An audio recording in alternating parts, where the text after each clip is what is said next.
Hooray,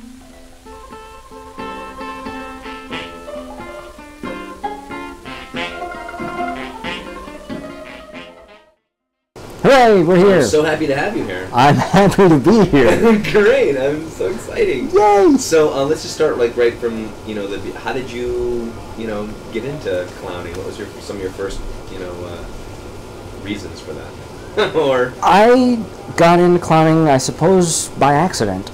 I've always enjoyed physical comedy and watched a lot of cartoons, and always, as a child growing up, played all sorts of physical make-believe games, and there was a lot of tumbling in the yard and climbing in trees and such. And eventually in school plays, I would find ways to do physically outrageous things just because they were fun. It wasn't until I was in high school and saw Bill Irwin in The Regard of Flight that I thought, I want to do that. I'd seen circus clowns many times. I'd gone to the circus, always enjoyed it, but never thought, that's for me. I found that I liked theater and I liked performing, and when I saw how clowning fit into that, I like the look of that. And then when I was about to graduate from college, maybe 3 months before I was going to graduate, I realized that I had reached the end of my life plan, which was to graduate from college. I had absolutely no idea what I was going to do. And somebody handed me a flyer for the Ringling Clown College auditions.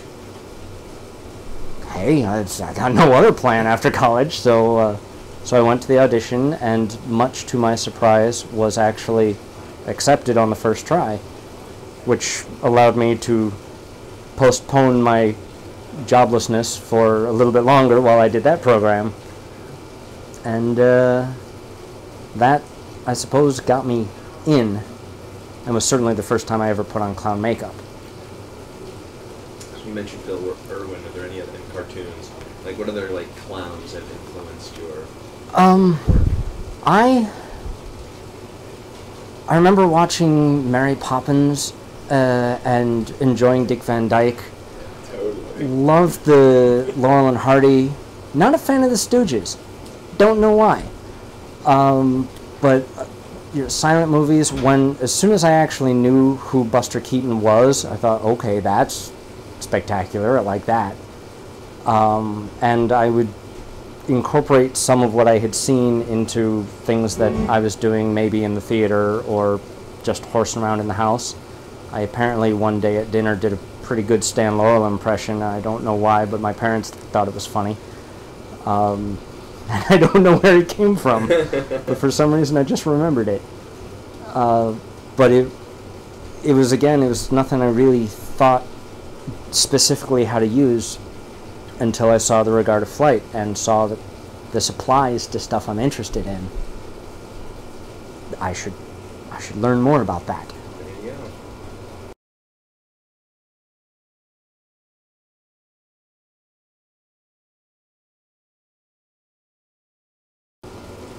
Top-notch moments for me. There have been a lot of moments where I sort of looked around and thought, I don't know how I got here. Somebody else must have fallen through and they brought me in just because they needed to fill a spot. But maybe the high point for me, the sort of the turning point high point, I had done a solo clown show and was, through a strange set of circumstances, invited to perform in Ethiopia at a theater festival in Addis Ababa. The organizer knew someone that I knew, and through that chain I got word that they wanted a show that was suitable for children, that was not particularly language heavy, because there are 4 major languages spoken in Addis Ababa and a whole bunch of other ones that are less major. And my friend said, well, I know this guy who does a 45-minute silent clown show, or at least non-speaking clown show. So I got to go and do this, and we performed it twice. Once in the ballroom of the Hilton, and the audience included just the general public, ambassadors from the major UN complex in Addis Ababa. Everybody was there. and I did my show with no idea how culturally it was going to go over. It's like, I know this entertains me, and it seems to entertain some of the folks back home, but we're in Africa now, and there's a very different life experience. But it went very well. And then later in the week, I performed the same show in the cafeteria of the Addis Ababa International Airport for families of the staff of Ethiopia Airlines in exchange for them flying us to Africa, me and the various other performers for this festival.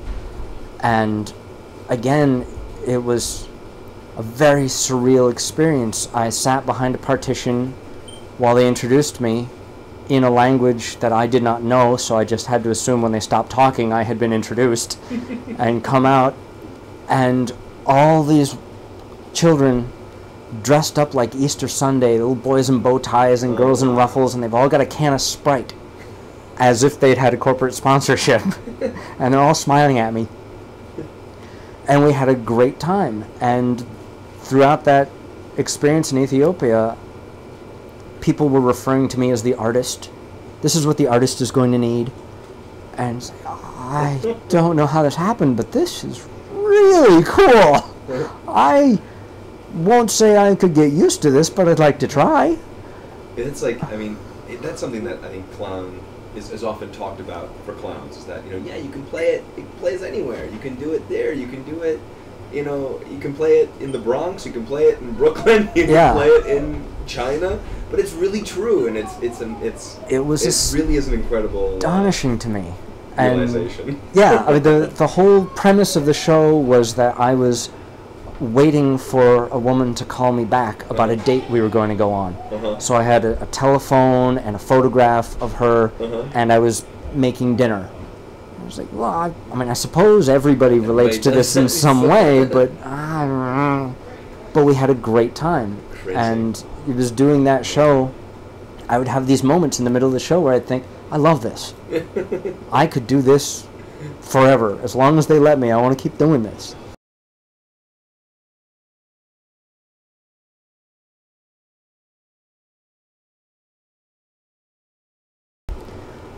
I have worked as an actor, I have worked as a puppeteer, I've worked as a clown, and I have found that for me they are all very much related.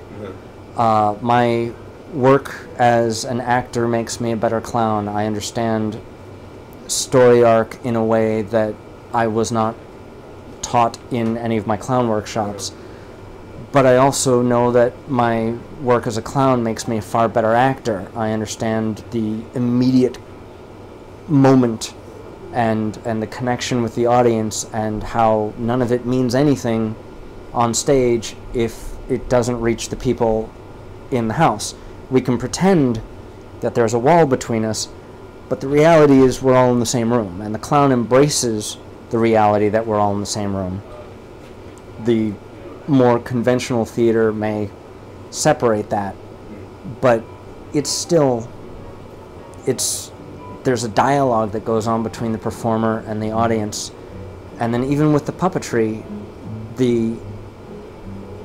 you're forced to be external as a puppeteer. You're forced to assess, what does this look like? How does this read in a way that, I can't make a puppet just lift an eyebrow or smirk a little bit unless it's built specifically to do that. So I have to think very physically with the entirety of the puppet in the way that I would as an actor or a clown. And in some ways, my clown work are just puppet shows where I'm the puppet. Or maybe some of my props happen to be puppets. And often in my work, I find ways to animate the props so that they take on behaviors that, I have a music stand that flies apart in an uncooperative way. It's essentially a big puppet that isn't anthropomorphized in any way, but it's given a life that I become we get into an antagonistic relationship. And that's true of the clowning, the theater, whatever. It ultimately comes down to relationships.